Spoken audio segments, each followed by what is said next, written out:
Big ಫೈವ್ನ 4ನೇ ಸ್ಟೋರಿಯನ್ನ ನೋಡ್ತಾ ಹೋಗೋದಾದ್ರೆ, ಮದುವೆ ಆಗ್ತೀನಿ ಎಂದು ಮಗು ಕರುಣಿಸಿದ್ದಂತ ಪ್ರಕರಣಕ್ಕೆ ಸಂಬಂಧಪಟ್ಟಂತೆ ತಾರ್ಕಿಕ ಅಂತ್ಯಕ್ಕೆ ಬಂದ ಬಿಜೆಪಿ ಮುಖಂಡನ ಪುತ್ರನ ಕೇಸ್ ಈಗ ಬಿಜೆಪಿ ಲೀಡರ್ ಮಗನ ಲವ್ ಸೆಕ್ಸ್ ದೋಖಾ ಕಡೆಗೂ ಸಂಧಾನಕ್ಕೆ ಒಳಗಾಗಿದೆ.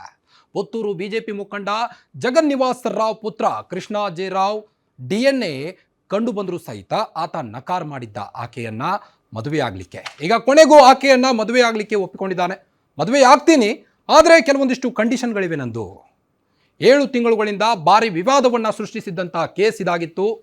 ಆತ ಇನ್ನ ಕೆಲವೊಂದಿಷ್ಟು ಷರತ್ತುಗಳನ್ನು ಹಾಕಿದ್ದಾನೆ ಸಂತ್ರಸ್ತೆಯ ಕುಟುಂಬಸ್ಥರಿಗೆ. ಸಂಧಾನಕ್ಕೆ ಕರೆದ ಕೃಷ್ಣ ಜೆ ರಾವ್ ಫ್ಯಾಮಿಲಿ ಯುವತಿಯನ್ನ ಪ್ರೀತಿಸಿ ಮಗುವಾದ ಬಳಿಕ ತಿರಸ್ಕರಿಸಿದ್ದಂಥ ಕೃಷ್ಣ ಸಂತ್ರಸ್ತೆ ಕುಟುಂಬದ ಜೊತೆ ನಮ್ಮ ಗ್ಯಾರಂಟಿ ನ್ಯೂಸ್ ನಿರಂತರ ಸುದ್ದಿ ಬಿತ್ತರಿಸಿತ್ತು. ಕೊನೆಗೂ ಈಗ ಕೃಷ್ಣ ಜೆ ರಾವ್ ಆಕೆಯನ್ನ ಮದುವೆಯಾಗುವುದಾಗಿ ಒಪ್ಪಿಕೊಂಡಿದ್ದಾನೆ.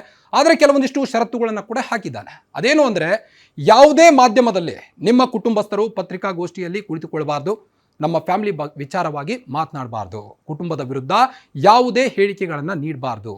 ಇನ್ನು ಕಲ್ಲಡ್ಕದಲ್ಲಿ ಆಯೋಜಿಸಿದ ನಾಮಕರಣ ಈ ಒಂದು ಕಾರ್ಯಕ್ರಮವನ್ನು ಕೈ ಬಿಡಬೇಕು ಅಂದಿದ್ದಾರೆ.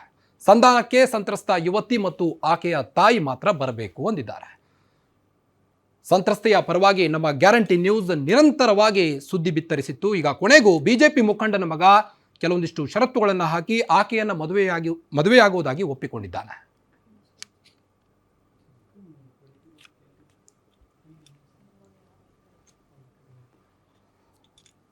ಮದುವೆ ಆಗ್ತೀನಿ ಎಂದು ಮಗು ಕರುಣಿಸಿದಂಥ ಪ್ರಕರಣಕ್ಕೆ ಸಂಬಂಧಪಟ್ಟಂತೆ ಈಗ ತಾರ್ಕಿಕ ಅಂತ್ಯಕ್ಕೆ ಬಿಜೆಪಿ ಮುಖಂಡನ ಮಗ ಬಂದಿದ್ದಾನೆ.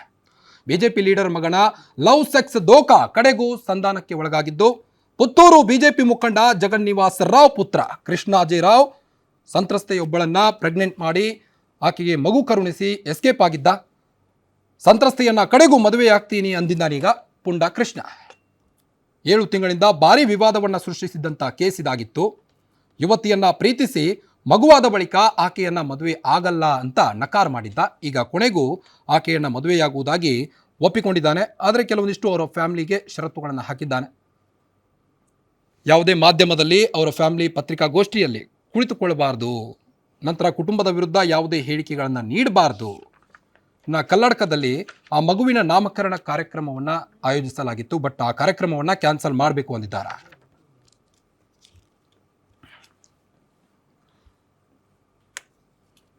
ಬನ್ನಿ ಬಗ್ಗೆನಷ್ಟು ಹೆಚ್ಚಿನ ಅಪ್ಡೇಟ್ಸ್ ಕೊಡ್ತಾ ಹೋಗ್ತಾರೆ ಮಂಗಳೂರು ರಿಪೋರ್ಟರ್ ಆದಿತ್ಯ ರಾವ್ ನೇರ ಸಂಪರ್ಕದಲ್ಲಿದ್ದಾರೆ. ಆದಿತ್ಯ, ಕೊನೆಗೂ ಆಕೆಯನ್ನ ಸಂತ್ರಸ್ತೆಯನ್ನ ಮದುವೆಯಾಗುವುದಾಗಿ ಈಗ ಕೃಷ್ಣ ಜೆ ರಾವ್ ಒಪ್ಪಿಕೊಂಡಿದ್ದಾನೆ. ಆದರೆ ಕೆಲವೊಂದಿಷ್ಟು ಷರತ್ತುಗಳನ್ನು ಹಾಕಿದ್ದಾನೆ. ಆ ಷರತ್ತುಗಳ ಬಗ್ಗೆ ಡೀಟೇಲ್ಸ್ ಕೊಡ್ತಾ ಹೋಗೋದಾದ್ರೆ?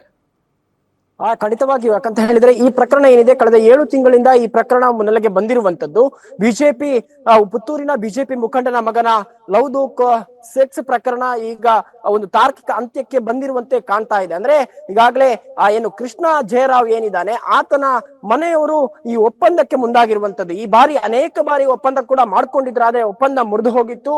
ಕಡೆಯ ಗಳಿಗೆಗೆ ಈ ಒಪ್ಪಂದಕ್ಕೆ ನಾವು ಒಪ್ಪಲ್ಲ ಅಂತ ಹೇಳುವಂತ ನಿಟ್ಟಿನಲ್ಲಿ ಅವರು ಮಾತುಕತೆಯನ್ನು ಕೂಡ ಮಾಡಿದ್ರು. ಆದ್ರೆ ಈಗ ಮತ್ತೊಮ್ಮೆ ಒಪ್ಪಂದಕ್ಕೆ ಕೆಲವೊಂದು ಷರತ್ತುಗಳನ್ನು ಹಾಕಿಕೊಂಡು ಒಪ್ಪಂದಕ್ಕೆ ಬಂದಿರುವಂತದ್ದು. ಅಂದ್ರೆ ಯಾವುದೇ ಕಾರಣಕ್ಕೆ ಹೋರಾಟಗಾರರು ಮಾಧ್ಯಮದ ಎದುರುಗಡೆ ನಿಲ್ಬಾರ್ದು, ಜೊತೆಗೆ ಆ ಮಾಧ್ಯಮದ ಎದುರುಗಡೆ ಇವರನ್ನು ಕರ್ಕೊಂಡು ಹೋಗ್ಬಾರ್ದು. ಅಂದ್ರೆ ಯಾರು ಸಂತ್ರಸ್ತೆ ಮಹಿಳೆ ಮತ್ತು ಆತನ ಮನೆಯವರು ಯಾರಿದ್ದಾರೆ ಅವರನ್ನು ಕರ್ಕೊಂಡು ಹೋಗ್ಬಾರ್ದು ಅಂತ ಹೇಳುವಂತ ನಿಟ್ಟಿನಲ್ಲಿ ಅವರು ಕೂಡ ಒಂದು ಷರತ್ತನ್ನು ಹಾಕಿರುವಂತದ್ದು. ಅದರ ಜೊತೆಯಾಗಿ ಯಾವುದೇ ಹೋರಾಟಗಳನ್ನು ಮಾಡಬಾರ್ದು, ಹಾಗಾದ್ರೆ ಮಾತ್ರ ನಾವು ಮದುವೆ ಆಗ್ತೇವೆ ಅಂತ ಹೇಳುವಂತ ನಿಟ್ಟಿನಲ್ಲೂ ಕೂಡ ಒಂದು ಷರತ್ತನ್ನು ಹಾಕಿಕೊಂಡು ಈಗ ಮದುವೆಗೆ ಒಪ್ಪಿಕೊಂಡಿರುವಂತದ್ದು. ಆದ್ರೆ 31 ದಿನಗಳ ಹೊರಗಡೆ ಹೋರಾಟಗಾರರು, ಅಂದ್ರೆ ಯಾರು ಪ್ರತಿಭಾ ಕುಳಾಯಿ ಆಗಿರ್ಬೋದು ಅಥವಾ ಇನ್ನಿತರ ಅವರ ಸಮುದಾಯದ ಹೋರಾಟಗಾರರು ಯಾರಿದ್ದಾರೆ, ಅವರು ಈ ಜನವರಿ 31ನೇ ತಾರೀಕು ತನಕ ನಾವು ಗಡುವು ಕೊಡ್ತೇವೆ, 31ನೇ ತಾರೀಕಿನ ಒಳಗಡೆ ಆಗಿ ಅವರು ಮದುವೆಯನ್ನು ಮಾಡಬೇಕು ಅಂತ ಹೇಳುವಂತ ನಿಟ್ಟಿನಲ್ಲೂ ಕೂಡ ಈಗ ಹೇಳ್ಕೊಂಡಿರುವಂತದ್ದು. ಆ ಬಳಿಕ ಈ ವಾರದಲ್ಲಿ ಕಲ್ಲಡ್ಕ ಪ್ರಭಾಕರ್ ಭಟ್ರ ಕ್ಷೇತ್ರದಲ್ಲೇ ಮಗುವಿನ ನಾಮಕರಣ ಶಾಸ್ತ್ರವನ್ನು ಹಮ್ಮಿಕೊಂಡಿದ್ರು. ಅದನ್ನು ಕೂಡ ಮುಂದೂಡಿಕೆ ಮಾಡಲಾಗಿತ್ತು. ಅಂದ್ರೆ ಈ ಒಪ್ಪಂದವನ್ನು ಅಥವಾ ಏನು ಮದುವೆ ಆಗ್ತೇನೆ ಅಂತ ಹೇಳುವಂತಹ ಭರವಸೆಯನ್ನು ಕೊಟ್ಟ ಕಾರಣ ಮಗುವಿನ ನಾಮಕರಣವನ್ನು ಕೂಡ ಮುಂದೂಡಿಕೆ ಮಾಡ್ಕೊಂಡಿರುವಂತದ್ದು. ಮುಖ್ಯವಾಗಿ ಗಮನಿಸಬೇಕು, ಗ್ಯಾರಂಟಿ ನ್ಯೂಸ್ ನಿರಂತರವಾಗಿ ಸಂತ್ರಸ್ತ ಮಹಿಳೆಯ ಜೊತೆ ಕಳೆದ ಅನೇಕ ಸಮಯಗಳಿಂದ ಇದ್ದಂಥದ್ದು. ಸ್ಟುಡಿಯೋ ಲೈವ್ ಆಗಿರ್ಬೋದು ಅಥವಾ ಅವರಿಗೆ ನ್ಯಾಯ ಕೊಡಿಸುವ ನಿಟ್ಟಿನಲ್ಲಿ ದೊಡ್ಡ ಮಟ್ಟದ ಸಂಚಲನವನ್ನು ಸುದ್ದಿಯನ್ನು ಕೂಡ ಗ್ಯಾರಂಟಿ ನ್ಯೂಸ್ ಮಾಡಿತ್ತು. ಅದಕ್ಕೆ ಪೂರಕವಾಗಿ ಈಗ ತಾರ್ಕಿಕ ಅಂತ್ಯ ಸಿಗ್ತದ ಅಂತ ಹೇಳುವಂತಹ ಪ್ರಶ್ನೆಗಳು ಕೂಡ ಮೂಡಿರುವಂತದ್ದು. 31ನೇ ತಾರೀಕಿನವರೆಗೆ ಮದುವೆ ಮಾಡಿಕೊಡದಿದ್ರೆ ಮುಂದಿನ ದಿನಗಳಲ್ಲಿ ದೊಡ್ಡ ಮಟ್ಟದ ಹೋರಾಟವನ್ನು ಮಾಡ್ತೇವೆ ಅಂತ ಹೇಳುವಂತ ನಿಟ್ಟಿನಲ್ಲೂ ಕೂಡ ಹೋರಾಟಗಾರರು ಮತ್ತು ಸಂತ್ರಸ್ತೆ ಪರವಾಗಿ ಇದ್ದಂತವರು ಎಲ್ಲರೂ ಕೂಡ ಹೇಳ್ಕೊಂಡಿರುವಂತದ್ದು. ಓಕೆ, ಥ್ಯಾಂಕ್ ಯು ತಮ್ಮೆಲ್ಲ ಮಾಹಿತಿಗಾಗಿ ಆದಿತ್ಯ ರಾವ್.